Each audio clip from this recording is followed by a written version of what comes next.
Eh bien bonjour, bonsoir à tous et bienvenue dans cette nouvelle vidéo qui va venir résumer le septième cours magistral de développement de l'enfant et de l'adolescent. Alors après 4 vidéos, 4 cours, on a enfin fini le développement cognitif, ce qui fait que maintenant on passe aux apprentissages scolaires. Et donc dans ce cours, on a uniquement parlé du développement de la lecture. Donc il y aura aussi le développement de l'écriture, développement en ce qui concerne les nombres, et il y a le plan sur le diapo mais je me souviens plus très bien. Sur ce, j'arrête tout de suite mon introduction et on se lance tout de suite au centre du sujet. Alors, les apprentissages scolaires sont à différencier du développement cognitif, car ceux-ci nécessitent un cadre d'enseignement pour se développer. Donc, par exemple, on a l'inhibition, qu'on avait vu dans les fonctions exécutives lors du développement cognitif, qui en fait se développe même s'il n'y a pas d'enseignement. C'est un peu automatique avec la maturation cérébrale. Alors que la lecture, on a besoin d'être enseigné. La lecture a besoin d'être enseignée pour être apprise à l'enfant. Alors, ces apprentissages viennent s'ajouter au développement cognitif. Donc en fait, ils sont en quelque sorte complémentaires. En apprenant, l'enfant va prendre conscience de son fonctionnement et ainsi faire des progrès métacognitifs. Donc métamémoire, on avait déjà vu un peu dans un cours précédent, il a conscience de ses capacités mnésiques, donc quelle stratégie est la meilleure à adopter. Et la métalinguistique, c'est en fait là où il se rend compte de comment se construit son langage, donc la manipulation de son langage. Métalinguistique, oui, en fait là j'ai un peu bugué. Métalinguistique, c'est simplement les connaissances qu'a l'enfant sur son propre langage en fait. Alors tout d'abord, il est important de distinguer la capacité de lire à la capacité de comprendre. Donc là, ça va être très fondamental. Ça va vraiment être fondamental parce que dans le deuxième, là on parle vraiment de la lecture, et dans le deuxième rappel, enfin, dans celui qu'on a fait mardi là, ce sera surtout sa compréhension. Il faut bien les distinguer. Et en effet, parce qu'en fait, on peut réussir à décoder une phrase sans pour autant y réussir à y mettre du sens. Voilà. Donc un enfant peut lire, mais absolument pas comprendre ce qu'il est en train de lire. Avec l'écriture, la lecture fait partie des apprentissages centraux durant la classe, pré- durant la classe préparatoire, donc abrégé CP, ou pour l'international, pardon, la première année d'école élémentaire. Ces apprentissages sont fondamentaux, conditionnant les acquis ultérieurs et donc, à long terme, la réussite académique de l'enfant. Comme on dit, c'est vraiment des bases éclairées dès le début, c'est pour ça que c'est fait en classe préparatoire. Cependant, 20 à 25% des enfants auraient des difficultés d'apprentissage de la lecture. Parmi eux, on aurait 20% qui seraient dyslexiques, soit un ratio de 4% des enfants scolarisés. En fait, on fait 0,2 fois 0,2, ouais, ça fait 0,04. Ces difficultés sont un véritable facteur de risque vers l'échec scolaire. Comme on l'a dit, hein, c'est vraiment une base de la lecture et l'écriture pour réussir à l'école, autrement dit. Et si on a des difficultés à ce niveau-là, forcément, les bases ne sont pas solides et du coup, par la suite, on va vraiment finir en difficulté. De nombreuses études sont donc faites pour essayer de mieux comprendre le fonctionnement de l'apprentissage afin d'améliorer l'enseignement ou au moins mieux accompagner les enfants avec des difficultés. La lecture est considérée comme une activité cognitive complexe, demandant l'intervention et la coordination de différentes opérations. Des habiletés générales sont nécessaires, comme l'attention ou encore la mémoire. Donc, par exemple, on doit retenir le sens qu'il y a, enfin le lien entre une lettre et sa prononciation. Et ces habiletés soutiennent des habiletés plus spécifiques appartenant au traitement de l'information écrite. Ce traitement se constitue de deux composantes, une première de reconnaissance des mots écrits et une seconde de compréhension des mots. Donc la reconnaissance des mots est perçue comme un traitement de bas niveau, alors que la compréhension des mots est perçue comme un traitement de haut niveau. En poursuivant cette logique, on comprend que la reconnaissance des mots est nécessaire pour la compréhension des mots. En fait, il faut déjà maîtriser le bas niveau avant d'accéder au haut niveau. Donc reconnaître les mots, reconnaître ce qui est écrit avant d'en comprendre le sens. Ainsi, si lire ne suffit pas pour comprendre, nous pouvons nous demander ce qui permet la compréhension de la lecture. Il s'agit de l'automatisation de la reconnaissance des mots qui permettra à l'enfant, après plusieurs années, de garder suffisamment de ressources cognitives pour comprendre ce qu'il lit. C'est-à-dire pendant les premières années d'apprentissage, il va lire, mais sans comprendre ce qu'il lit. L'apprentissage de la lecture est en effet très coûteux pour l'enfant. Il doit intégrer une nouvelle forme d'information, l'information alphabétique. Son apprentissage nécessite ainsi un certain développement prérequis, comme le contrôle oculomoteur, donc c'est pour bien suivre les lignes, un niveau cognitif suffisant pour apprendre le codage symbolique, donc se rendre compte que un symbole égale une lettre égale une prononciation, faire des liens à ce niveau-là, et une certaine maturité affective car l'enfant quitte le monde des petits en apprenant la lecture. Son apprentissage est bien différent du langage oral, qui est traité automatiquement grâce au développement de l'enfant dans un bas langage. Le langage oral s'acquiert donc automatiquement et n'a donc pas besoin d'être enseigné à l'inverse du langage écrit. Donc par automatique, par complètement voulu où il y a besoin de l'apprentissage. Par un peu plus consciente en fait. Donc l'enfant doit aussi pouvoir prendre conscience des associations présentes entre un mot écrit et un mot oral, ainsi que le lien entre une lettre et un son. Donc là, encore une fois, c'est comprendre que le codage, enfin que ces écritures servent à quelque chose, que en fait, le mot écrit réfère à un mot oral. S'il y a écrit trousse, ça réfère à l'objet trousse. Et par exemple, la lettre A réfère au son A. Alors dans un premier temps, l'enfant doit déjà comprendre le principe alphabétique. Il doit comprendre qu'un mot est composé de lettres qui elles-mêmes correspondent à un son. On parle ici de graphèmes et de phonèmes. Donc là, on a un exemple du mouton qui a 4 graphèmes pour 4 phonèmes. Donc il y a le me, le ou, le te et le on. Voilà, donc ça c'est les 4 phonèmes.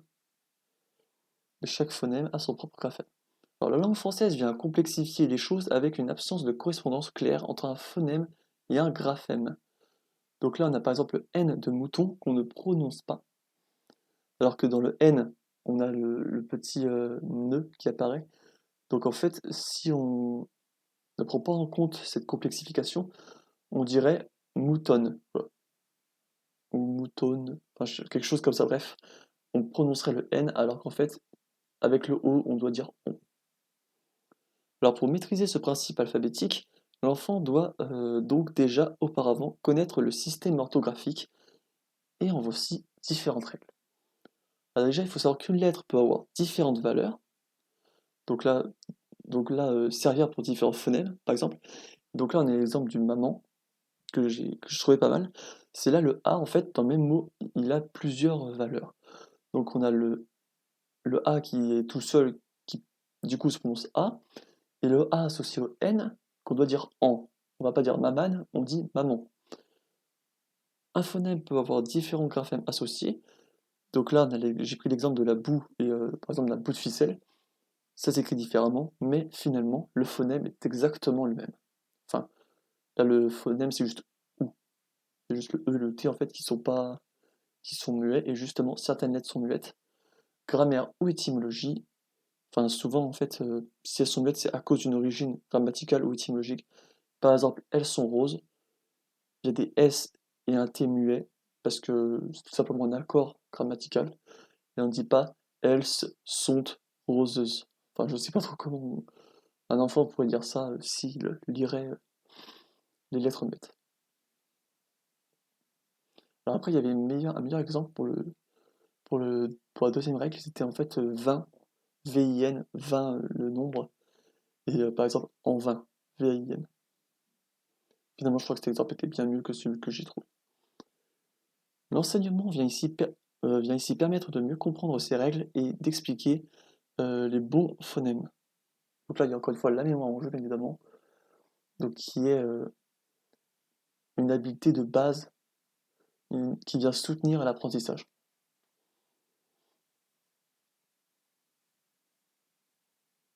Alors pour lire, on a deux voies qui sont, enfin on a deux voies principales qui sont à distinguer. Donc en fait, on a globalement deux façons de lire. On a la voie d'assemblage qui vient décoder chaque graphème en phonème. Donc là, on avait l'exemple du volcan. Ejaf, Jala, je coule. Donc là, en fait, ce que je fais, c'est que, enfin, ce qui se passe, c'est qu'on prend chaque graphème, donc le EY, le JAF, le JA, le 2LA par exemple, et on transforme ça en chaque phonème un par un. Et donc on a aussi la voie d'adressage qui permet de directement identifier le mot en entier lorsque celui-ci appartient au lexique mental de l'enfant. Donc là, on a l'exemple de oignon et monsieur, au sens où si l'enfant n'utilise pas la voie d'adressage à ce moment-là, la voie d'assemblage va mal prononcer, en fait, ne permettra pas une bonne prononciation. Donc si on utilise la voie d'assemblage pour ces mots, on va dire oignon, on va dire monsieur. Alors ainsi, la signification du mot apparaît en parallèle de la forme sonore. Donc autrement dit, dès qu'on voit le mot, hop, il y a tout de suite sa signification qui apparaît en même temps que le son en fait.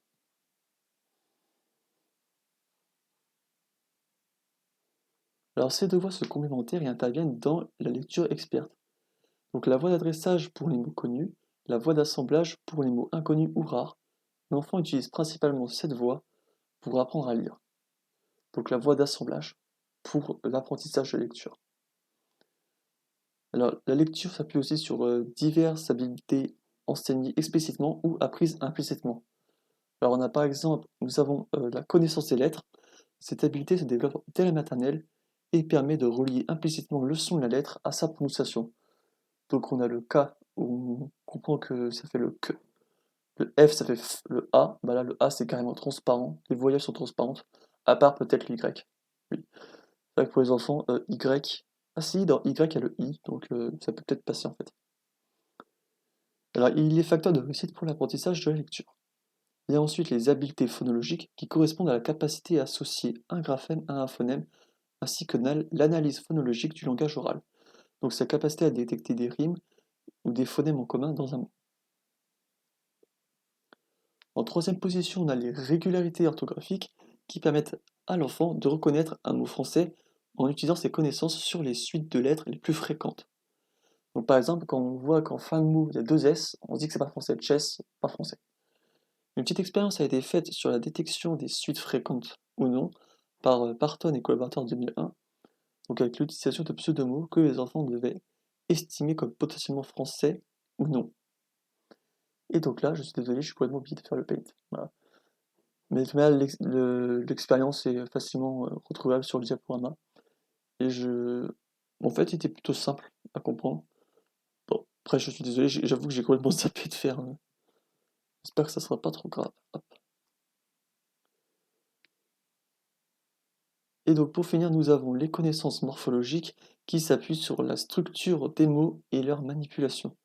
Une analyse en morphème, donc en fait chanteur, on a le premier morphème chant, qui révèle en fait au verbe chanter, en fait, le chant, à l'activité du chant.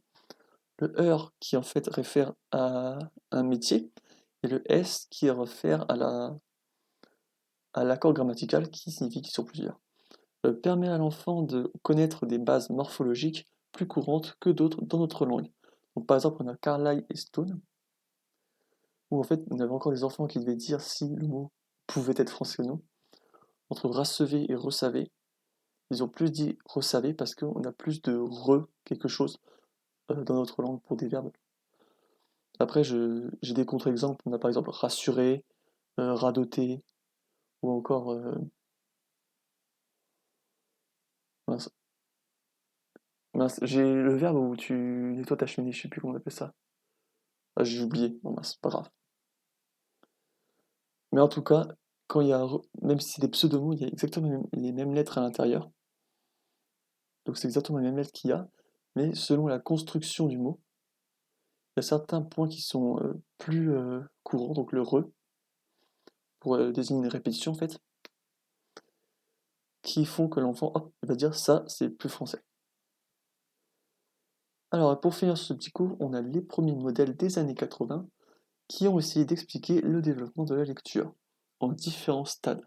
Chaque stade est associé à une procédure de reconnaissance. Alors on a un premier stade développé par Goswami et Briand en 1991 qui vient mettre en avant la procédure logographique. Alors l'enfant ne lirait ici pas à proprement parler, mais aurait en mémoire le patron visuel du mot. Il s'agirait alors plus d'un traitement pictural. Donc, par exemple, l'exemple du Coca-Cola. Et là, l'enfant, en fait, prendrait en compte divers indices dans le mot. Donc, par exemple, la couleur rouge des lettres, les deux C majuscules avec une barre qui va en dessous, une barre qui va au-dessus en faisant une petite boucle. Et le passage obligatoire par cette procédure est aujourd'hui contesté. On a un second stade qui vient mettre en avant la procédure phonologique. Ici, l'enfant lirait lettre par lettre afin de les regrouper en graphèmes puis en phonèmes par association. Un graphème égale un phonème. Ce stade ne serait disponible uniquement si l'enfant comprend l'association entre le graphème et un phonème présent dans le langage oral.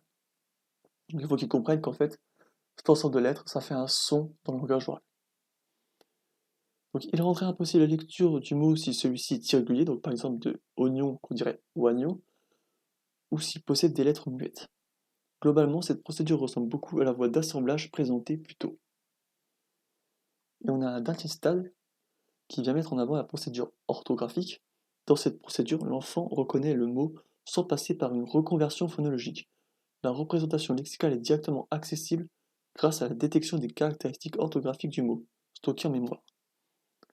Donc là, en fait, le mot est tellement vu que tout de suite, il réapparaît en mémoire, ok, on sait c'est ce mot-là. Donc pour simplifier, ce stade permet de voir le mot comme un tout et non comme un ensemble de lettres à décoder. Globalement, cette procédure ressemble beaucoup à la voie d'adressage présentée plus tôt. Alors aujourd'hui, la succession stricte de ces trois stades est remise en question. En effet, face à un nouveau mot, un lecteur peut décoder le mot par graphème. Donc, même si on est expert en lecture, on peut toujours utiliser ce stade phonologique, donc autrement dit la voie d'assemblage. Alors ces stades seraient plus en interaction dans le traitement de l'information. On va faire une petite conclusion maintenant.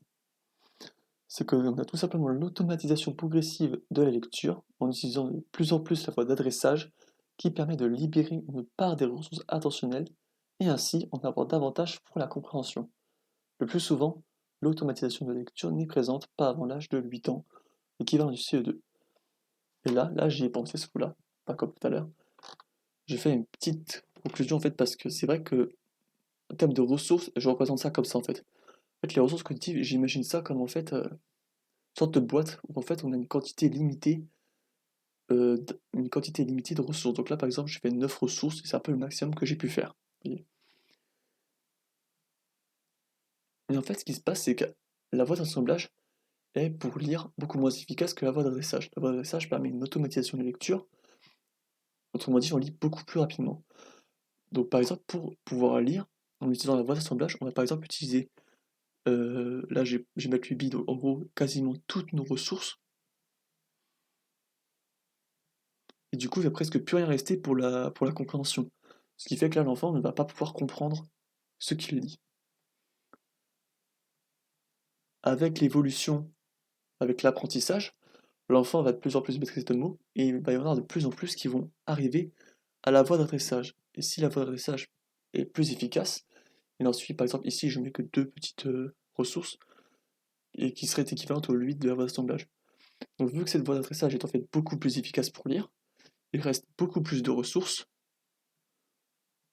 pour la compréhension.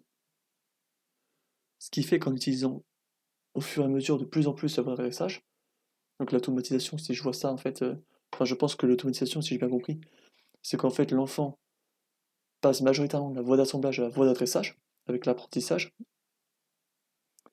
Ça va permettre des ressources attentionnelles en plus de disponibles pour comprendre. Et ça du coup ça arriverait, enfin on atteindrait ce stade-là, pas avant l'âge de 8 ans ou l'équivalent du CE2. Et ben c'est tout pour cette vidéo, j'espère qu'elle vous aura été utile. Et puis je vous dis à bientôt pour une prochaine vidéo.